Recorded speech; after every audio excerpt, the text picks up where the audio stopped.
Para ka na kumain sa mamahaling restaurant kapag ganitong luto yung ginawa mo sa ground beef. Perfect nga to ngayong Valentine's Day. Lalo na kapag pinartner mo pa to ng garlic bread ay talaga namang panalong panalo. Kaya naman kung meron kang ground beef dyan, ako, subukan mo na to gumawa at ito nga yung burger patty yung gagamitin ko, 6 na piraso. Timplahan lang natin to, minced garlic, onion, salt, pepper, kaunting paprika, crack 1 pirasong itlog, 1 cup na breadcrumbs, tapos kaunting basil. Kamayin na natin to sa paghalo para mahalo talaga natin to ng maigi. At kapag okay na, simulan na natin tong bilogin. Ganito kalalaki yung ginawa ko, pwede mo pa yan liitan. 16 pieces nga pala lahat itong nabilog ko. Dito naman sa kawali, nagad ako ng kaunting oil. Tapos lulutuin lang natin itong mga meatballs hanggang sa maging golden brown na katulad nito.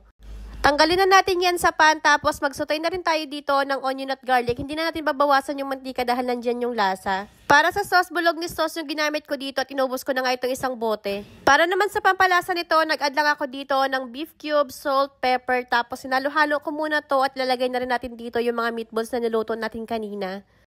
Tatakpan lang natin to dahil sisimmer natin ng ilang minuto para maluto dahil panigurado yung loob nito ay hindi pa luto dahil labas pa lang yung nag-brown nito. Makalipas yung ilang minuto, sure na naluto na yung loob nito kaya naman nag-add na ako ng kaunting parmesan cheese at medyo maraming mozzarella cheese. Cover lang natin para mag-melt yung mozzarella cheese tapos mag-garnish tayo ng dried parsley. O diba, ganun lang kabilis, meron na kagad tayo napakasarap at sobrang cheesy na meatballs.